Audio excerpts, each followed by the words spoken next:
అన్న నమస్తే అన్న. మరేంటన్నా ఈ రోజున కూటమి ప్రభుత్వం వచ్చి 2 సంవత్సరాలు అవుతున్న తరుణంలో ప్రజల్లో అసలు చర్చకు దారి తీస్తూ ఉంది. ఏం చేస్తుంది కూటమి ప్రభుత్వం? జగనే గాని ఉంటే మన రాష్ట్రానికి చాలా డెవలప్మెంట్ అయ్యేది, మనంతా కూడా చాలా సంతోషంగా ఉండేవాళ్ళం, మళ్ళీ జగన్ గెలిపించుకోవాలని చెప్పి ఒక చర్చ జరుగుతుందని చెప్పి వైసీపీ నాయకులు మాట్లాడుతున్నారు. నిజంగా ప్రజల్లో ఈ జగన్మోహన్ రెడ్డి గారి గురించి చర్చ మొదలైందనుకోవచ్చా లేకేంటన్నా? ఇప్పుడు మొదలైన మాట వాస్తవేనండి. నిజంగానే జగన్మోహన్ రెడ్డి గారి నుంచి బ్రహ్మాండమైనటువంటి చర్చ మొదలైంది. ప్రతి ఎక్కడ చూసినా సరే, ఏ రోడ్లో చూసినా సరే అదే చర్చ అవుతుంది.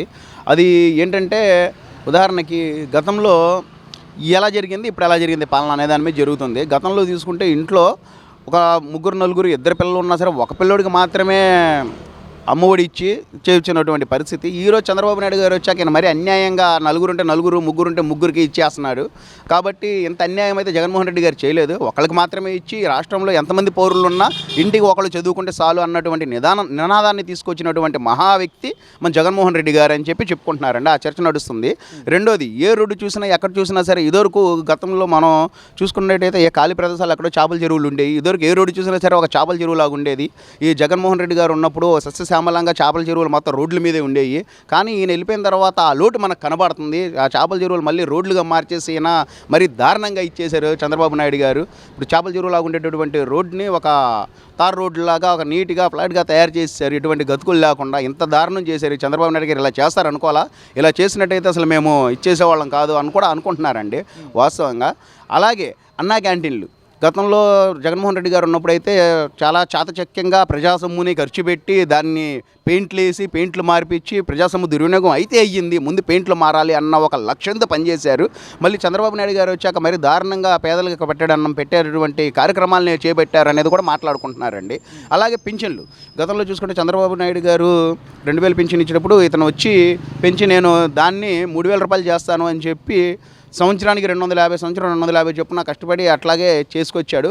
వికలాంగులైన ఎవరైనా సరే అదే 3000 అందించాడు. కానీ కూటమి ప్రభుత్వం వచ్చిన తర్వాత జూన్ నెలలో గెలిస్తే, జూన్ 4వ తారీఖు గెలిస్తే జూన్ నెలది జూలై నెలది కలిపి ఈయన 1000 రూపాయలు పెంచి 4000, 8000 రూపాయలు ఇచ్చారు. అలాగే ఈ వికలాంగులకు వచ్చి 6000 రూపాయలు, పేషెంట్లు ఎవరన్నా మంచం మీద పడి ఉన్న వాళ్ళకి అయితే 15000 రూపాయలు, డయాలసిస్ పేషెంట్కి 10000 రూపాయలు పెన్షన్లు ఇచ్చి మరి దారుణంగా ఇచ్చేస్తున్నారు. వాళ్ళని ఇంత ఇదిగా ఆదుకుంటారు అని చెప్పేసి మేము అనుకోలేదు. అలాంటివి ఇచ్చేస్తున్నారు. జగన్మోహన్ రెడ్డి గారు ఉన్నప్పుడు బ్రహ్మాండంగా 250 పెంచి అవి మాత్రమే ఇచ్చేవాళ్ళు అని చెప్పి కూడా చెప్పుకుంటున్నారండి. అలాగే ఈ అసెంబ్లీలో ఇండస్ట్రీల గురించి దీని గురించి వచ్చి మన రాష్ట్ర అభివృద్ధి గురించి మాట్లాడే పరిస్థితి వచ్చినప్పుడు ఆ మినిస్టర్ జగన్మోహన్ రెడ్డి గారి ఐటీ మినిస్టర్ అయితే చాలా బ్రహ్మాండంగా కోడిగుడ్లు కంపెనీలు తీసుకొస్తాను, మేము బిర్యానీ పాయింట్లు తీసుకొస్తాము, ఈ చేపల మార్కెట్లు తీసుకొస్తాము, పులిహార పొట్లాలు పంచుతాము, ఇవన్నీ చెప్పుకొచ్చారండి. కానీ వీళ్ళు అలా కాదు. ఈ చూస్తేనే వీళ్ళు గూగుల్ అంటున్నారు, ఈ రాయల్ ఎన్ఫీల్డ్ అంటున్నారు, ఈ అంటున్నారు, పెద్ద పెద్ద కంపెనీలు తీసుకొస్తున్నారు. కానీ జగన్మోహన్ రెడ్డి గారు అయితే శుభ్రంగా కోడిగుడ్లు కంపెనీలని ఈ స్మార్ట్ చికెన్ షాపులు అని చెప్పి అని చెప్పేసి తీసుకొచ్చారు. కాకపోతే జగన్మోహన్ రెడ్డి గారు అప్పుడు అట్లా చేశారనేది చెప్పుకుంటున్నారండి. ఈ అన్నీ చూసుకుంటే కూడా జగన్మోహన్ రెడ్డి గారి మీద మంచి ఇది. అలాగే అసెంబ్లీ సాక్షిగా 38,000 ఎకరాలు కావాలి అని చెప్పి జగన్మోహన్ రెడ్డి చెప్పి చాలా చాతచక్యంగా 3 రాజధానులు అని చెప్పి 3 ముక్కలు ఆడేటటువంటి ఒక జోదగాడు మన జగన్మోహన్ రెడ్డి గారు. ఆ చాతచక్యం ఆయనకే ఉందని కూడా చెప్పుకుంటున్నారు. అలాగే 5 సంవత్సరాల పరిపాలన టైం ఇచ్చినా సరే అది సరిపోక దేవుడు ఆయనకి ఆ పరిపాలన టైం అయిపోయిన తర్వాత ఒక అద్భుత శక్తిని ఇచ్చారు. అవి ఏంటంటే మావిగన్ అన్న ఆలోచన ఆయన బ్రెయిన్లోకి వచ్చేటటువంటి ఒక శక్తిని ప్రసాదించాడు దేవుడు. ఇదితో జగన్మోహన్ రెడ్డి గారు అప్పుడు ఈ శక్తి రావడం కొంచెం లేట్ అయిందని చెప్పి అప్పుడు రాజధాని డిసైడ్ చేయకుండా అటు ఇటు అని తిప్పారు. కరెక్ట్గా దృష్టి మళ్ళేపాటికి దేవుడి దృష్టి మీద మళ్ళేపాటికి ప్రజలు ఆయన దింపేసాం మనం. అరే లేకపోతే ఈ మావిగన్నని ఆ గన్నని ఈ గన్నని చెప్పి జగన్మోహన్ రెడ్డి గారు ఇచ్చేసేవాళ్ళు. చంద్రబాబు నాయుడు గారు చూడండి, జస్ట్ రాజధాని డెవలప్ చేస్తూ ఏమొస్తున్నాయి మహా అయితే ఆ గూగుల్ కంపెనీ, తర్వాత రాయల్ ఎన్ఫీల్డ్, ఇట్లా అనేక కంపెనీలు వస్తున్నాయి అంతే కదా. అదే జగన్మోహన్ రెడ్డి గారు ఉన్నప్పుడు అయితే మంచి ఇది ఉండేది, మావిగన్నని అదని ఇదని చెప్పి ఇది తీసుకొస్తున్నారు అని చెప్పి చర్చ అయితే మొదలైన మాట 100% వాస్తవం అండి. ఎస్, ఇక్కడ 2 సంవత్సరాల కూటమి ప్రభుత్వంలో మొత్తం లిక్కర్ స్కామ్లు కానీ ల్యాండ్ స్కామ్లు కానీ మొత్తం బయటకు వస్తుంటాను. ఈ రోజున అదే లిక్కర్ స్కామ్లో కార్మూర్ నాగేశ్వరరావు కొడుకును కూడా అరెస్ట్ చేసిన పరిస్థితి ఏంటన్నా? అసలు లిక్కర్ స్కామ్ గురించి మీ అభిప్రాయం ఏంటి? ఇప్పుడు ఈ చర్చ కూడా మాట్లాడుకుంటున్నారండి ప్రజలు. గతంలో జగన్మోహన్ రెడ్డి గారి 5 ఏళ్ల పాలనలో ఈ మద్యం తాగి చనిపోయారు, మద్యం తాగి ఇదయ్యారు అనే కేసులు అనేకం కనిపించినాయి. ఈ చంద్రబాబు నాయుడు గారు వచ్చాక అసలు కనుచూపు మేరలో కూడా అటువంటి కనపడట్లేదు.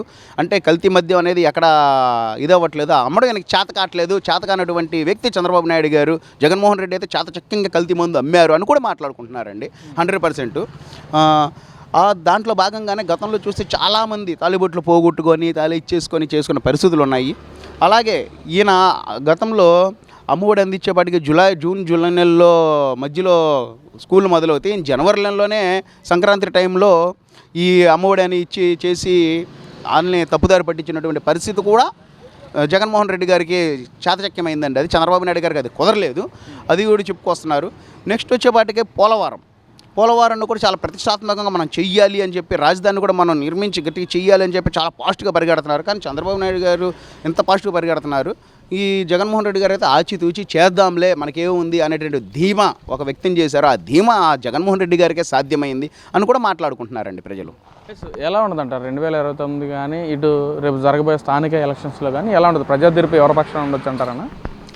ఇప్పుడు 2029లో కానీ జరగనున్న స్థానిక ఎలక్షన్లో కానీ ఇప్పటికిప్పుడు ఎలక్షన్ జరిగినా కానీ ఎవరైనా సరే అభివృద్ధి ఎవరైతే చేస్తున్నారో, అభివృద్ధి బాటలో రాష్ట్రాన్ని ఎవరు తీసుకెళ్తున్నారు, రాష్ట్ర పౌరులు ఎంతమంది అయితే అంతమంది ఉన్నారో, పిల్లలు అంతమంది చదువుకొని రాష్ట్ర భవిష్యత్తుకు ఉపయోగపడాలి అన్నటువంటి ఆలోచనతో ఎవరు ముందుకెళ్తున్నారు, ఇంటికి ఒక పిల్లడు చదువుకుంటే చాలు అన్న వైఖరి కాకుండా ఎంతమంది ఉంటే అంతమంది చదువుకోవాలన్న ఆలోచనతో ఎవరైతే ముందుకెళ్తున్నారు అన్నది ఆలోచించిన ప్రజలు ఎవరైనా సరే అటువంటి ప్రభుత్వమే కావాలి అనుకుంటారు. ఒక పిల్లలకి జాబ్ క్యాలెండర్ వదులుతానని చెప్పి గతంలో వదలనటువంటి పరిస్థితి అయింది. ఈయన చూస్తేనేమో 6,000 కానిస్టేబుల్ ఉద్యోగాలు ఇచ్చారు. మళ్ళీ ఇప్పుడు 10,000 ఉద్యోగాలకి సిద్ధమవుతున్నారు ఇవ్వడానికి. మరి ఆ ప్రభుత్వాన్ని కోరుకుంటారు కానీ ఎవరన్నా సరే ఇట మాటలు చెప్పి ఇచ్చేసి ప్రభుత్వాన్ని కోరుకుంటారా? మేము వస్తే జగన్మోహన్ రెడ్డి గారు ఏ ప్రెస్ మీట్లన్నా చూసుకోండి, మాట్లాడితే ఒకటే మాట్లాడుతున్నారు. ప్రజలందరూ గమనిస్తున్నాం.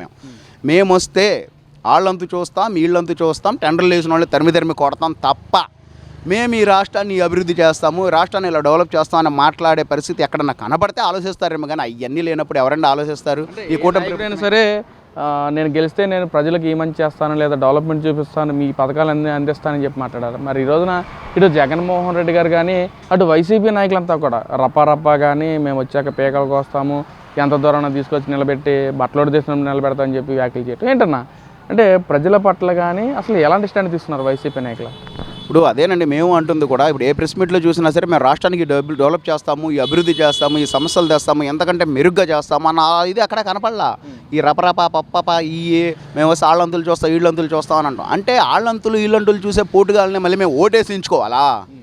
ఈ మాత్రం పోటుగాళ్ళు మళ్ళీ ఇక్కడ దొరకరని ఇలా ఓటేసి మళ్ళీ ఎంచుకోవాలా?